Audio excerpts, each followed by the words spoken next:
Welcome to Lynn Cullen Live. Talk radio without the static. Email your questions and comments to lynncullenshow@gmail.com. And now your host, Lynn Cullen. Good morning to you on a beautiful spring day here in Pittsburgh, Pennsylvania. I just want to say that all of us navigating these times individually are dealing with all kinds of, I think I was going to say moral dilemmas, but questions, let's just put it that way, that choices that arise during the course of our day, in which we can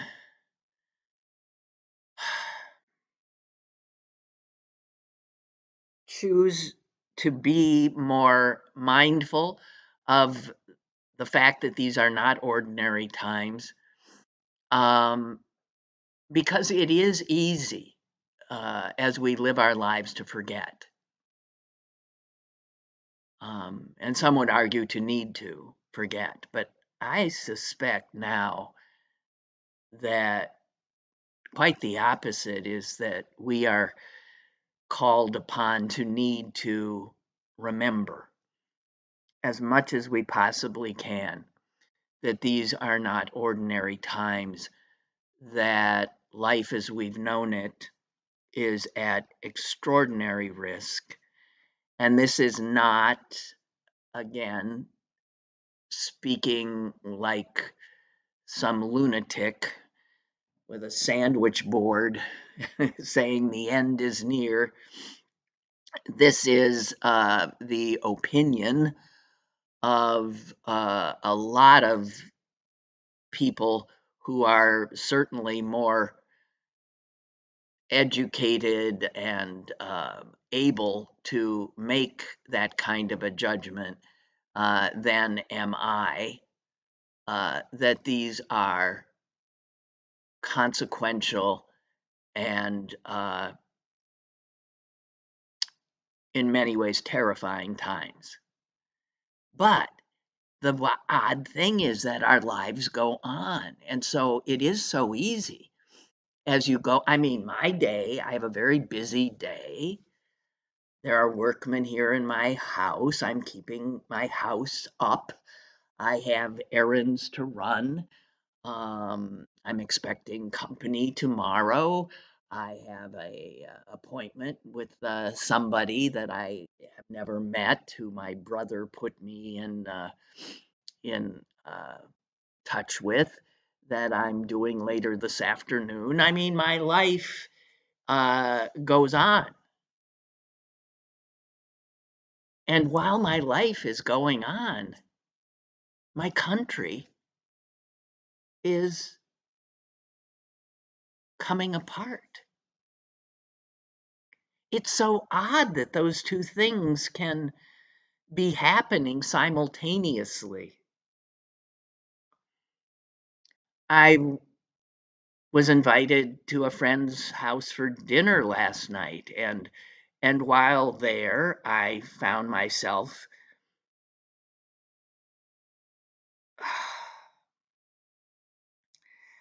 let's just say I don't think that some of the people at the dinner enjoyed my company. And I wondered after I left if I'd been wrong in being as vociferous as I was in my statements, saying things that I've certainly said to you, but this was their home, and they'd invited guests, and who was I to, and then I don't, that's what I'm saying. So even this morning, I'm thinking, were you too, um,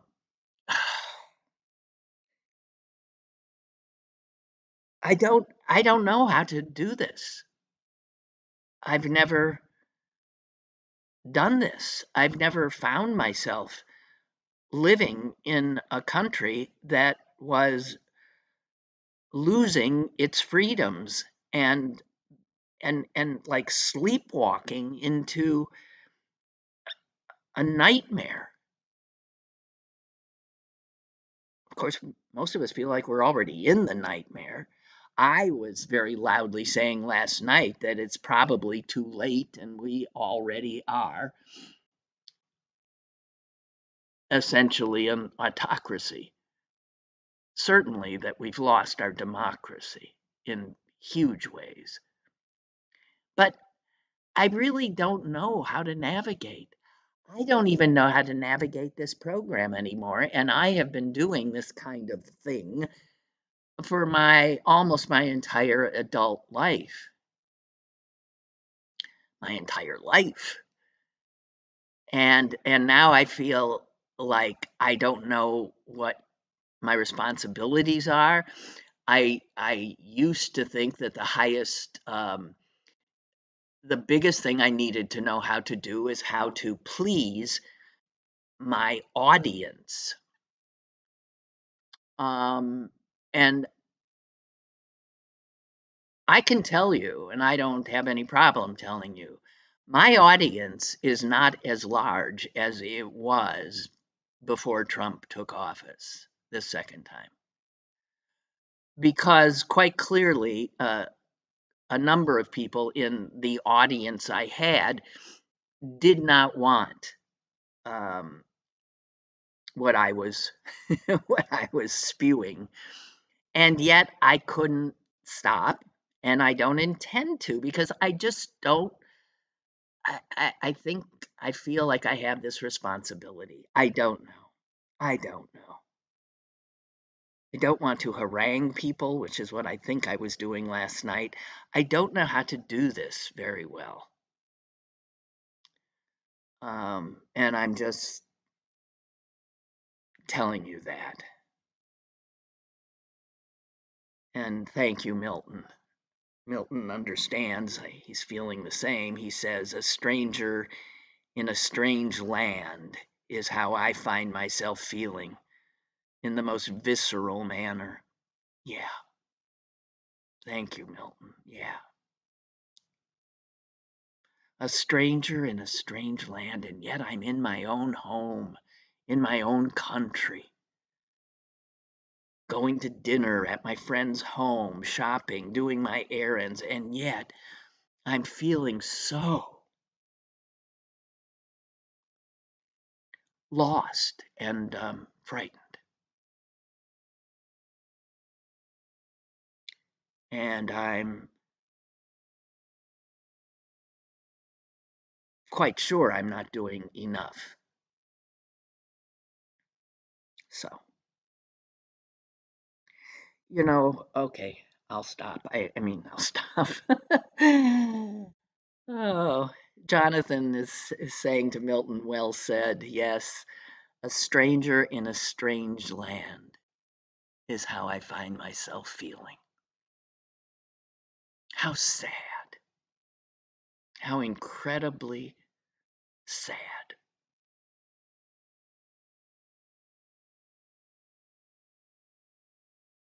You know, I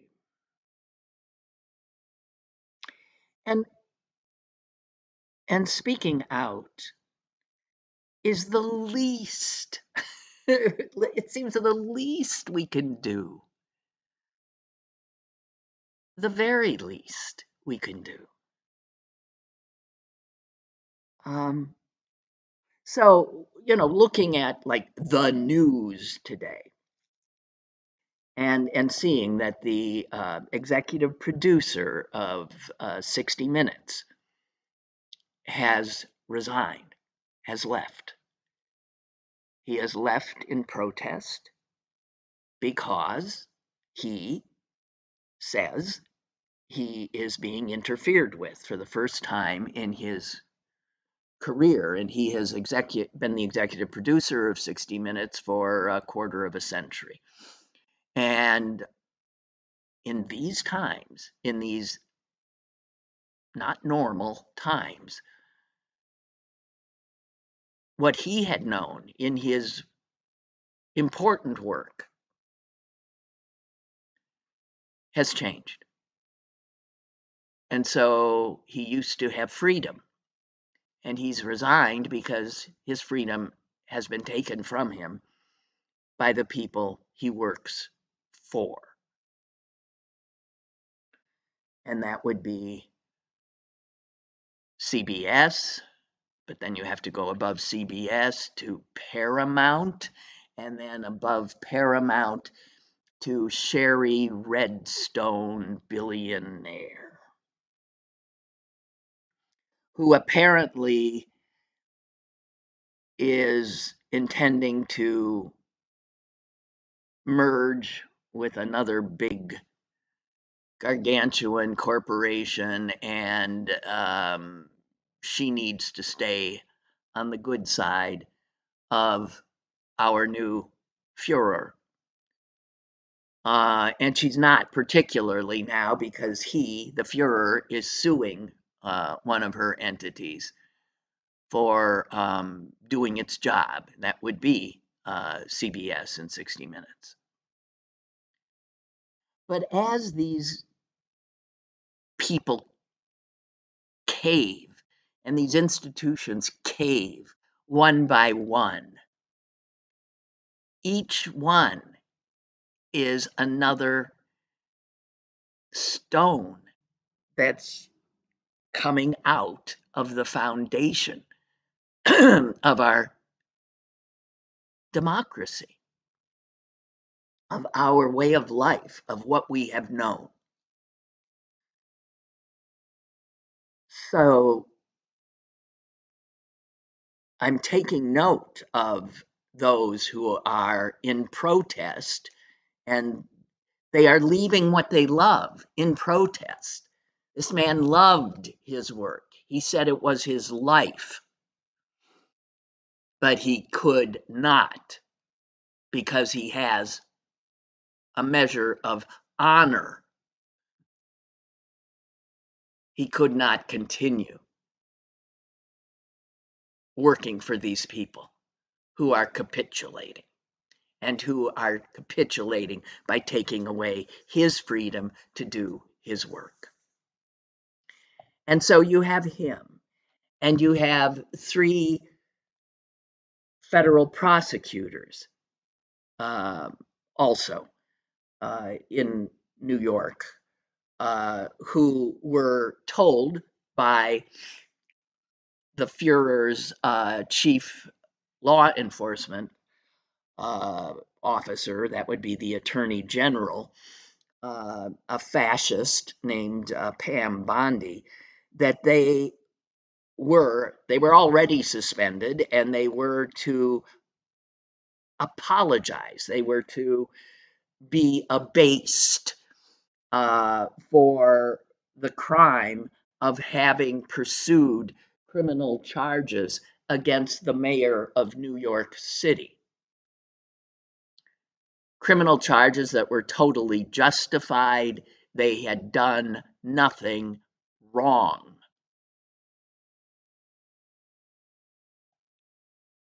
And so they've left the work that they loved, that they were good at. And they said in a letter announcing their resignations that it was, quote, now clear that one of the preconditions you have placed on our returning to work is that we must express regret and admit wrongdoing.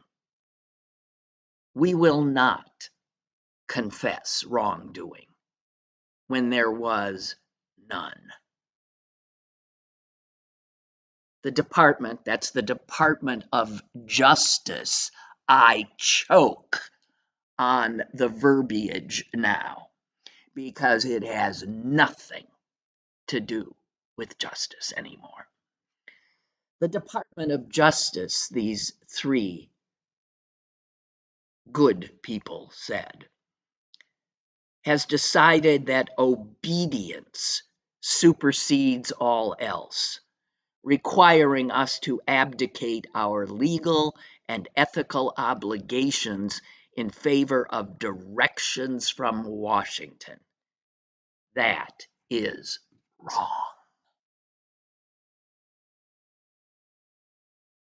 God bless them. Celia Cohen, Andrew Rohrbach, Derek Wickstrom are today without jobs, without the jobs they loved, but they have their honor.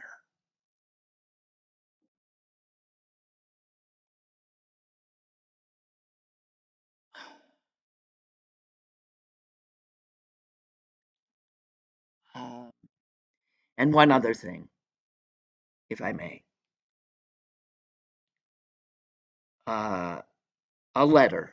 I look for the people who are standing up. These are my exemplars. These are, and there are two kinds of people now, two kinds of people, two kinds of institutions.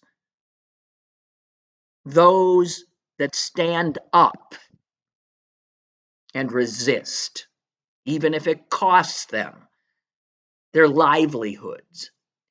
And then there are those, far too many, the capitulators.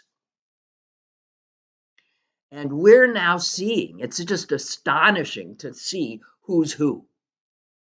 Right here in Pittsburgh, information released about a letter that was circulating among the presidents of all the universities in the country to sign a letter to the Fuhrer and to tell him that they would not be bullied and they would not allow the federal government to decide what they could teach, who they could employ.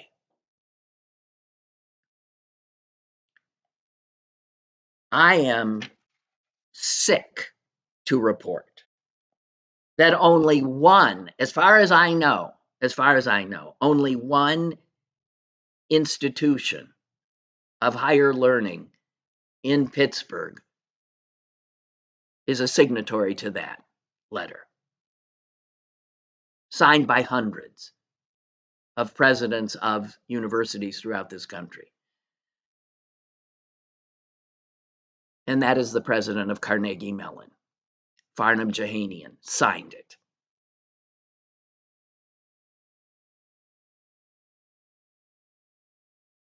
Pitt's chancellor did not. And as far as I know, none of the others, the smaller schools here, I'm not aware that Duquesne did or any of them. And all I can say is shame on them. Maybe I'm not up to date. Please tell me I'm just not up to date. The information I saw, Penn State also had not signed. This is, you're either a capitulator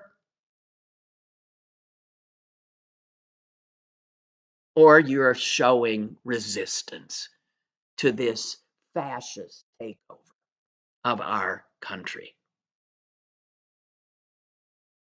Part of the letter, just so you understand what they said. We speak with one voice against the unprecedented government overreach and political interference now endangering American higher education. We are open to constructive reform and do not oppose legitimate government oversight. However, we must oppose undue government intrusion in the lives of those who learn, live, and work on our campuses. And they go on to say, and Pitt's president wouldn't sign this, or chancellor, whatever the fuck she is. Letter went on to say that we have in common the essential freedom to determine on academic grounds whom to admit and what is taught, how it's taught, and by whom it's taught. The government has not and cannot identify any rational connection between anti-Semitism concerns and the medical, scientific, technological, and other research it has frozen that aims to save American lives, foster American success, preserve American security, and maintain America's position as a global leader.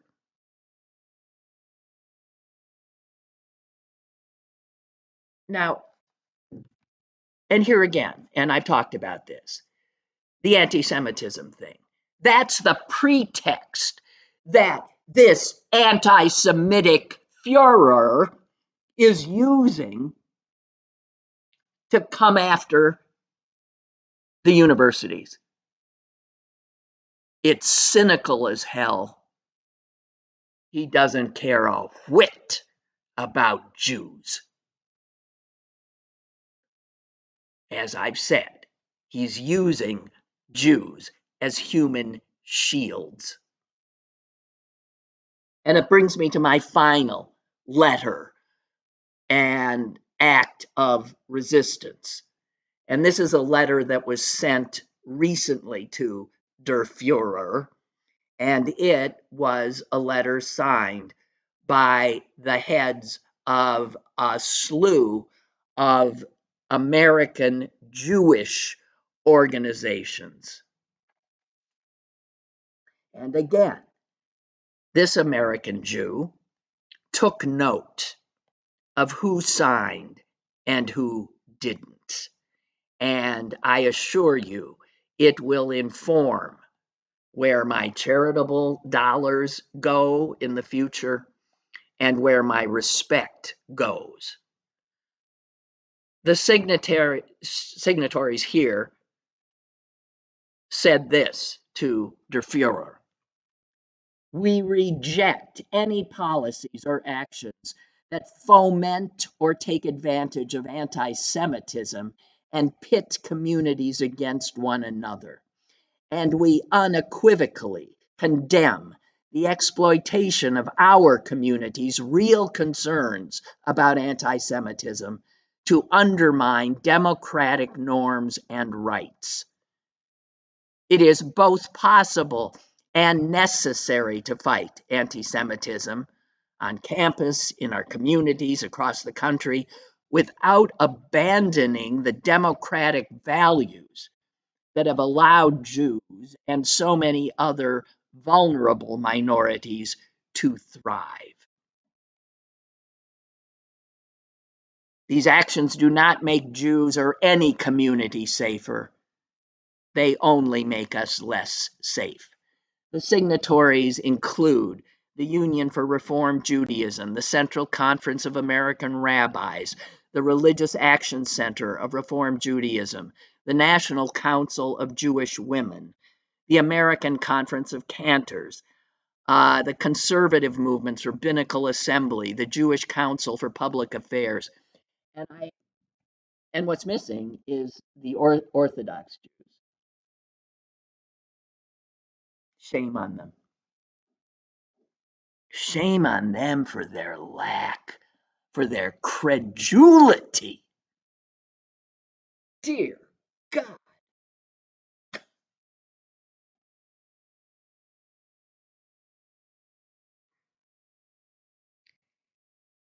So, look to the signatories, look to the people who are not signing, and make judgments. And also, here is another thing. If you are an alum of one of these institutions that did not sign, get in touch. Especially if you're an alum that has given money in the past. I'm not an alum of Pitt, and I have given Pitt quite a bit of charitable money. I'm not giving them another penny, and I'm going to tell them, this is the kind of thing that we've got to do.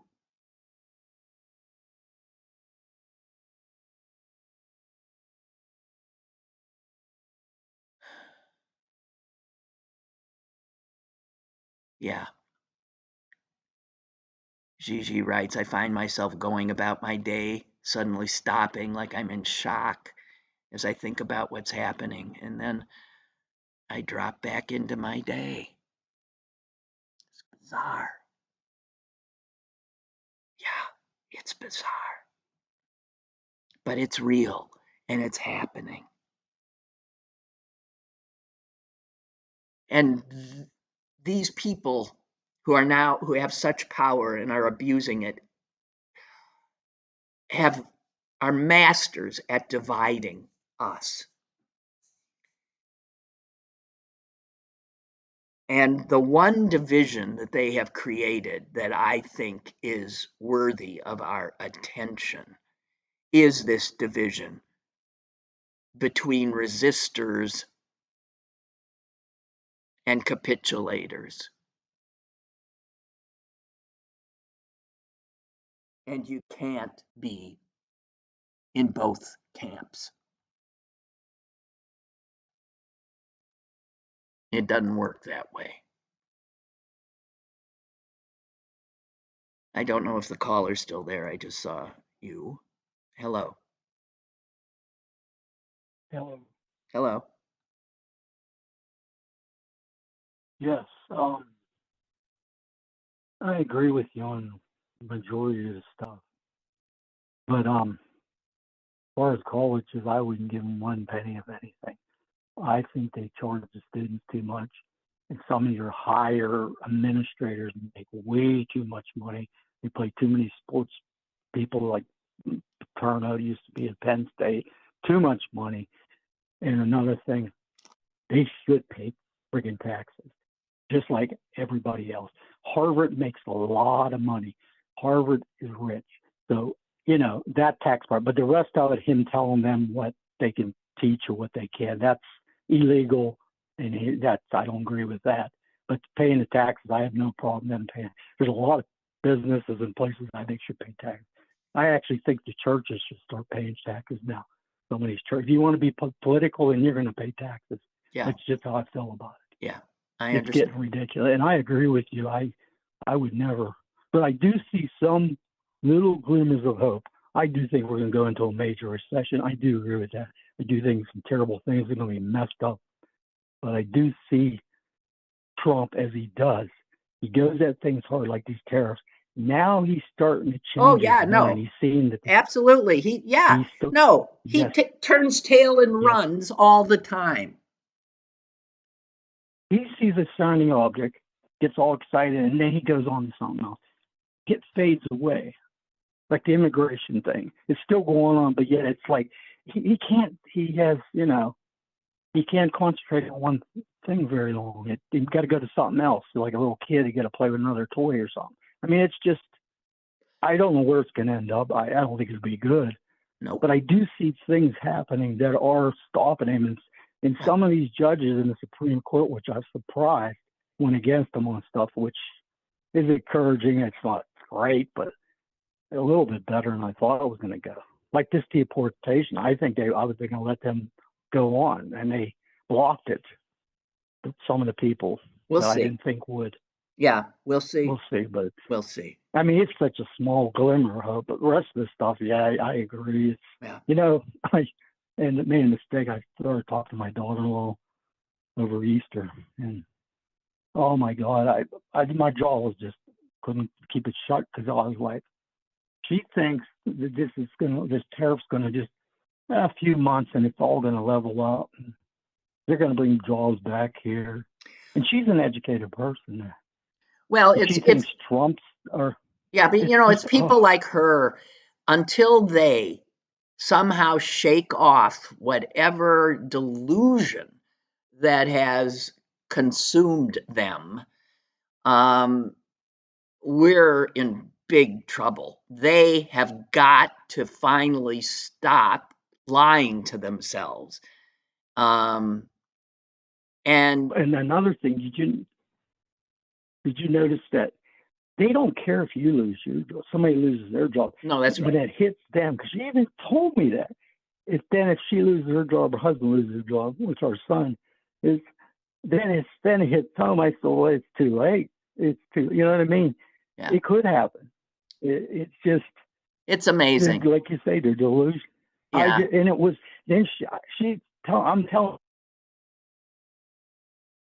Okay, we lost you. I'm sorry. So, no, and I don't know what you do with these people in your own family that are like this. In my immediate family, I don't have any people like that. Thank God. But in my more extended family, I do. And I have, frankly, pulled away from them all. I mean, it's been easy to do because I don't live near them. I normally didn't see them often.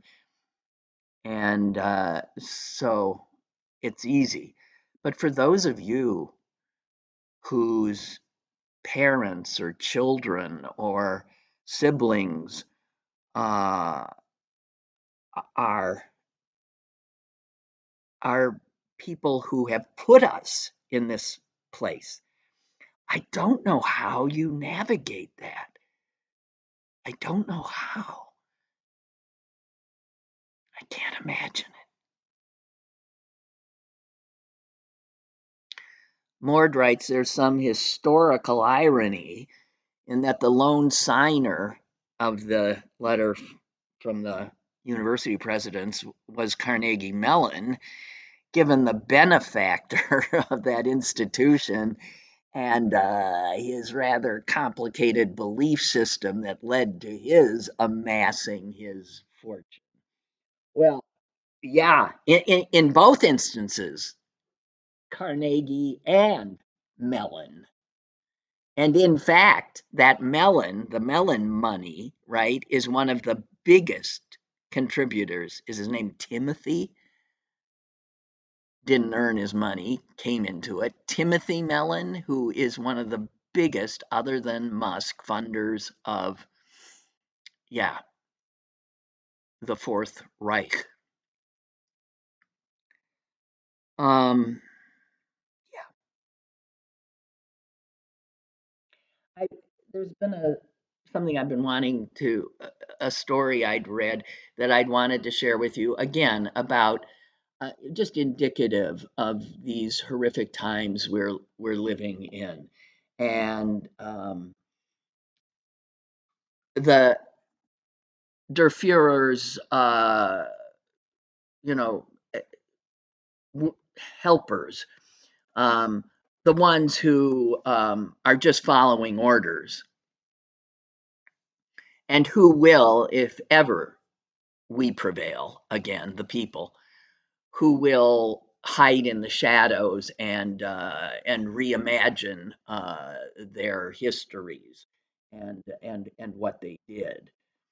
But there's a guy who has been invited to the Naval Academy in Annapolis for years to lecture um,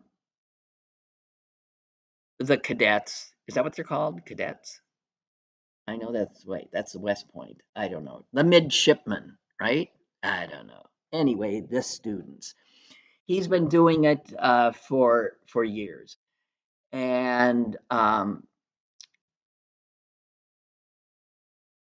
his big thing that he talks about is stoicism, which is a really misunderstood philosophy.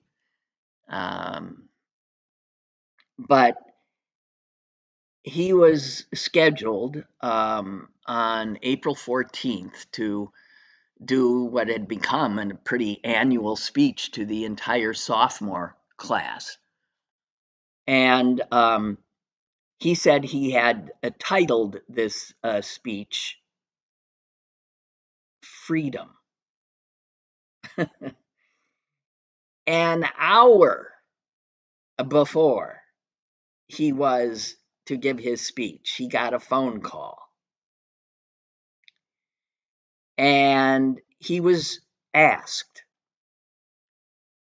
we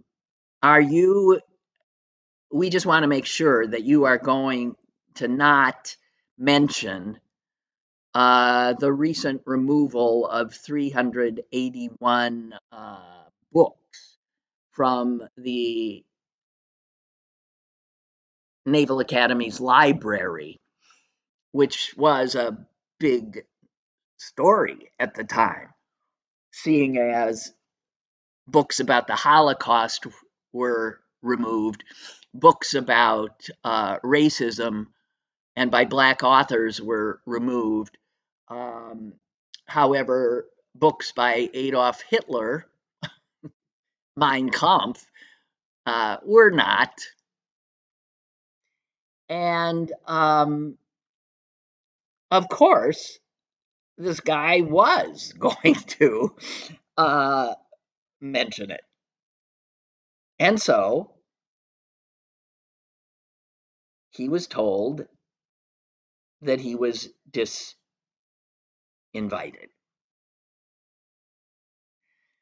And he wrote a piece about it and said that I was going to tell the sophomores about a young naval officer in 1961 whose name was James Stockdale. And he had graduated from the academy, and he was to go on and win the Medal of Honor.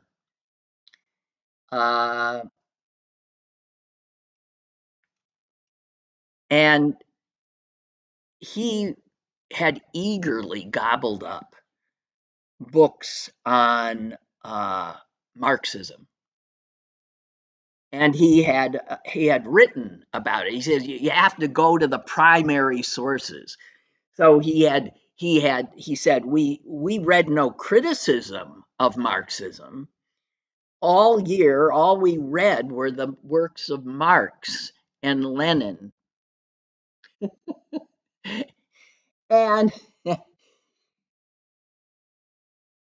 was 1961.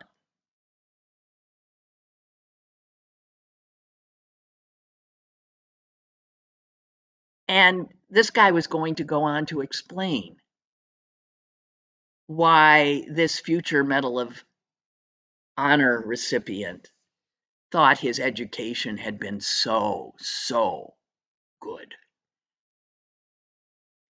And he quotes Seneca, who is the major Stoic philosopher, saying that anyone needs, if you're going to take on an enemy, you need to read anything the enemy has written, like a spy in the enemy's camp. And he was going to tell the students, this is what Stockdale, in going into the primary sources, reading Lenin, reading Marx, was doing.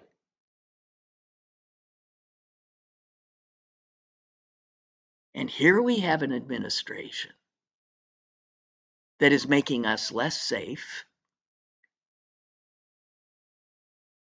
by failing to properly educate our military leaders of the future.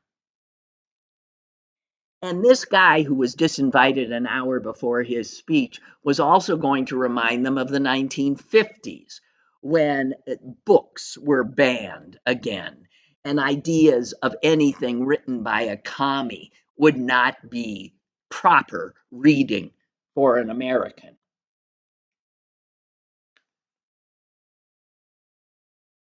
And he was going to tell them that when then President Eisenhower was asked if he was going to ban communist books from American embassies, Eisenhower said, My idea is that censorship solves nothing. Let's educate ourselves if we're going to run a free government. And he went on to say that he had wished that more Americans had read Hitler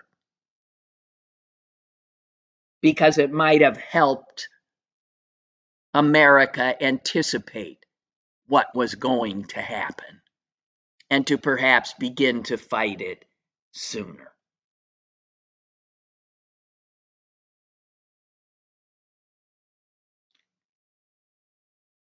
So, there you have it.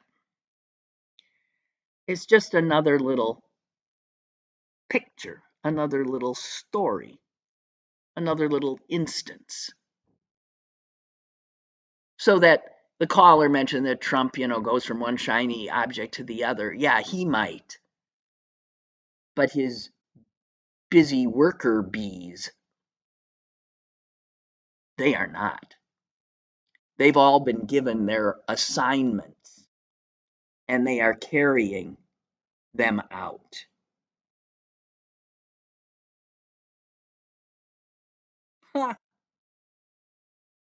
Milton has given me a quote from Trump I hadn't heard. This is a few days old.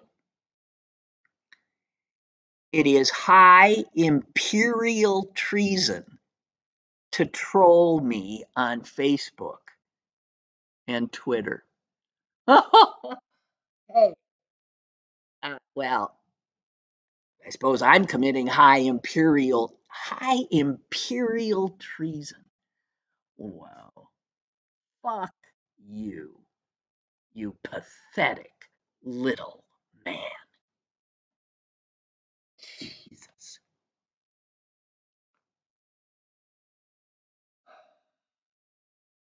Speaking of pathetic and little, here's another, this is in the New York Times today.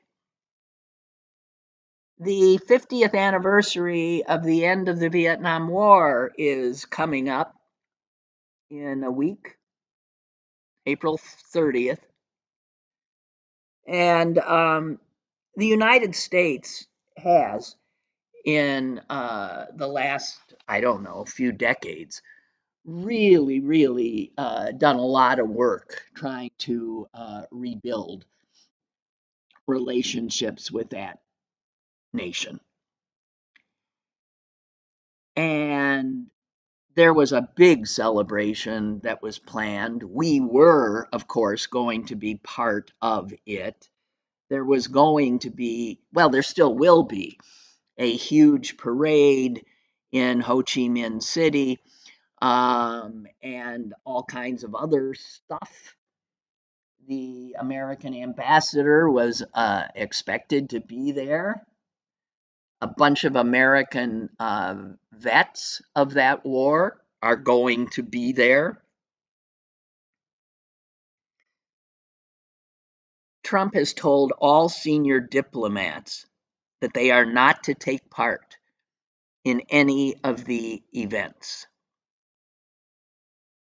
This is such a stick in the eye of a government that Republican and Democratic administrations have been working for, as I said, decades to repair ties to. Not just to heal the wounds of the war, but to build a strategic partnership in hopes of countering China.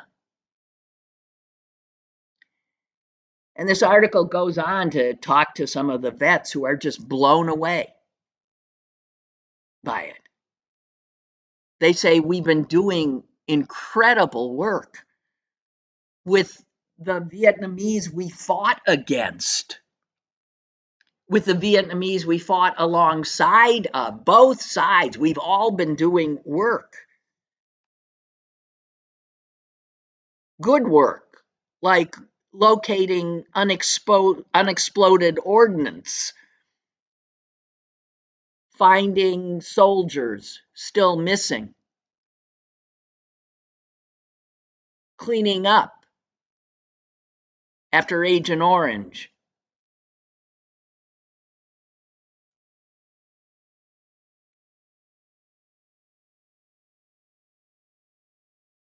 We've been working with the Vietnamese on a huge display at their museum in Ho Chi Minh City.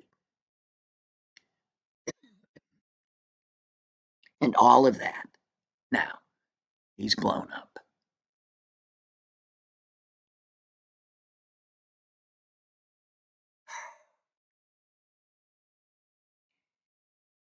Here's a quote from one of the officers who oversaw this joint museum project thing. His name was Andrew Wells Dang, and he said this: reconciliation is in our economic interest, it's in our geopolitical interest, and it's in our moral interest. He was fired 2 weeks ago.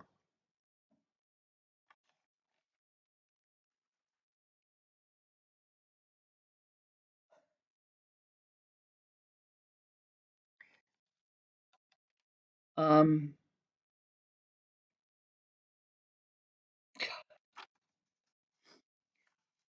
so I just want to share one little thing. So last night I watched this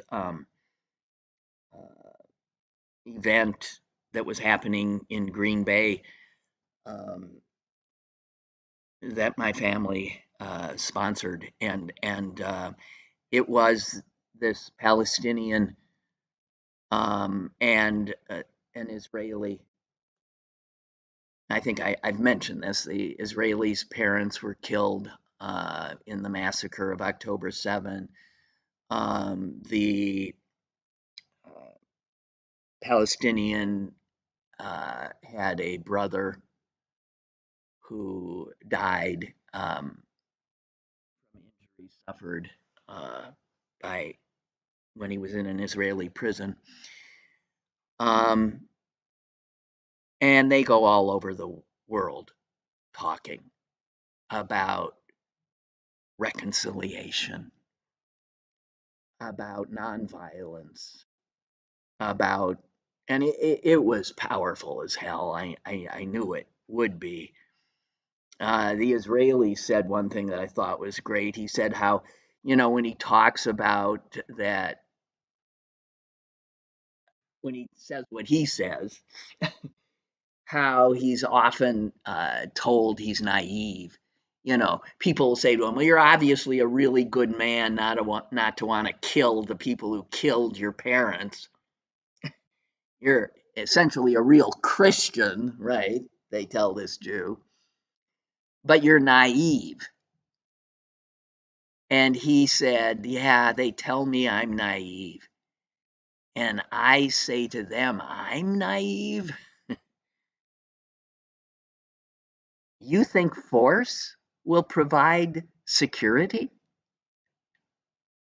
You've been trying that for over 70 years. How's that going? And who's naive?" And then the Palestinian Aziz, they're both so well spoken, um, talked about Pope Francis, because I had mentioned that Pope Francis had heard them, these two guys speak. Well, actually, the Israeli was a brother of the Israeli that I saw last night, but they both do the same work. And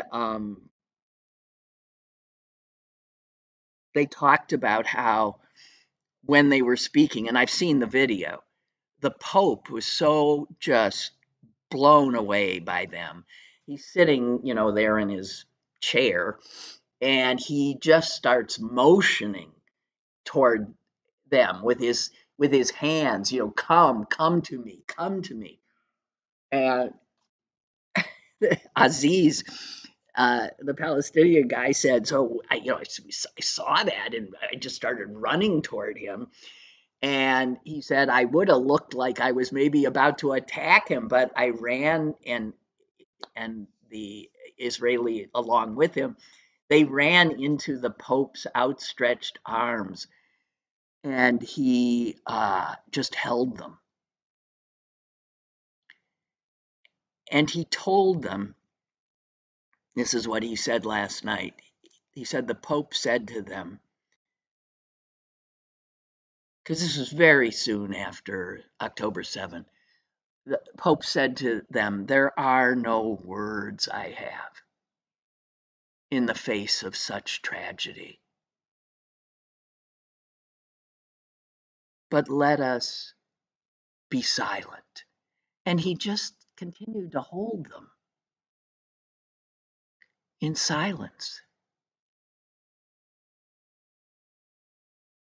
And then he said to them, conflict is in it of itself not bad. Conflicts always arise with humans. It's how we deal with them. Do we talk to each other? Or do we kill each other? Pope Francis. And Aziz also said that when they watched the Pope walk into this event, that there was, of course, a whole bunch of VIPs that had been put in the front, heads of state and blah, blah, blah.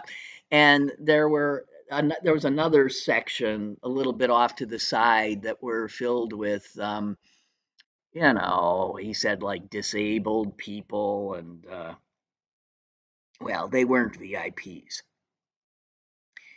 And he said he watched as the Pope walked right by all the VIPs and walked right toward the disabled, and how he then went to each individual in that group and engaged them, each one. And it was taking so long that one of the Pope's aides quite clearly tried to, whisper in his ear and say, we gotta, and the Pope didn't pay him any mind and continued until he had spoken to every single one of those people. And Aziz said he watched that and he thought, boy, I am in the presence of someone who embodies goodness.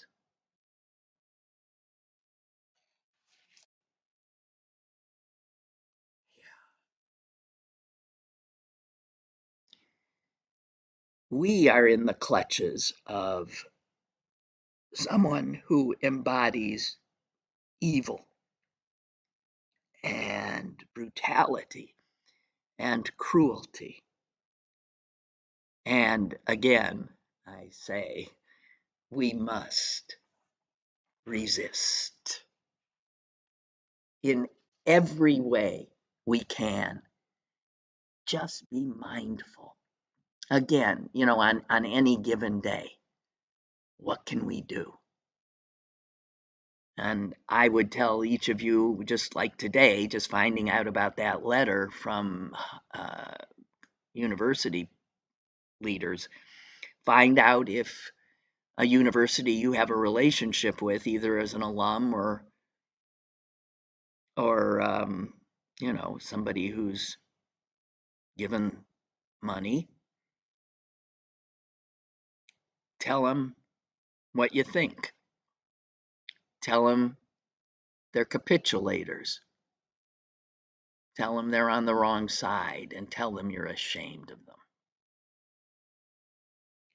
One of the things that has become very clear to those who know about autocracy in modern times is that Trump and the Republicans, because for years and years at these CPAC conventions, they lauded Republicans, Hungary's Viktor Orban, who is an autocrat, who was elected as the president of Hungary and then went about fixing it so he would never not be the president. So we had fair warning long before Trump began this second term of his, of who not only he, but who his party looked up to and wanted to emulate.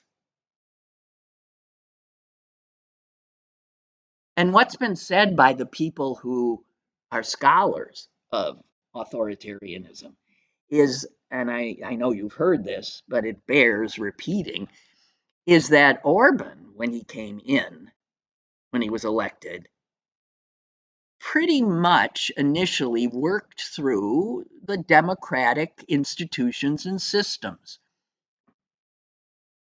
to start to whittle away at Hungary's democracy. Trump has not done that. He came in and immediately flouted all of the institutional and legal avenues for him to deport people, fight anti-Semitism if that's what he wanted to do. All of the things that he suggested he was going to do, he paid no attention. And even when the courts, as we know, told him, you can't do that, he said to them, yeah, screw you.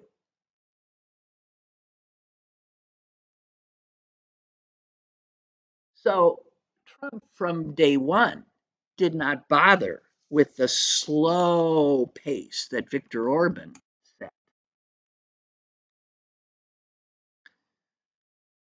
And the speed with which Trump has acted has stunned the scholars, stunned us, certainly. And it has made us, put us in a position that is not good, because he's gotten so much destruction accomplished in so little time that it is unclear whether we who want to resist have the time to do it. So I was reading and came across this little item, and of course it doesn't get any attention. It said, and this was in a piece about something in the UK, it had nothing to do with this, but it was a throwaway line. It said this week, Hungary's parliament approved a constitutional amendment banning public events by members of the LGBTQ community.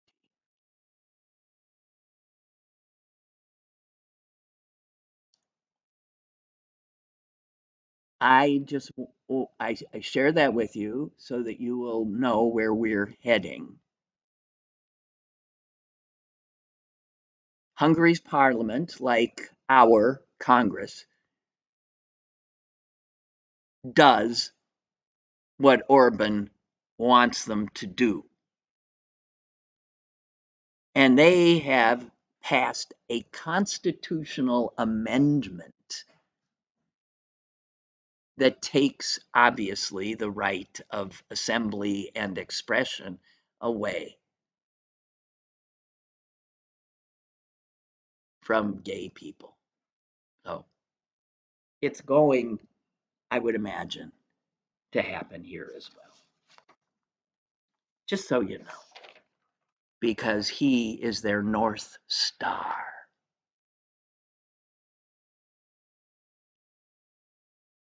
So thank you. Thank you much for joining me, and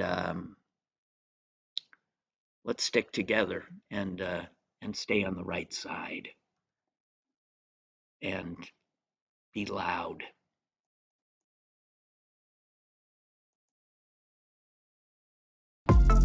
Lynn Cullen Live, Monday through Thursday from 10 a.m. to 11 a.m.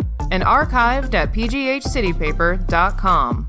The opinions expressed on Lynn Cullen Live are those of the host and do not necessarily reflect the viewpoints of Pittsburgh City Paper or its advertisers.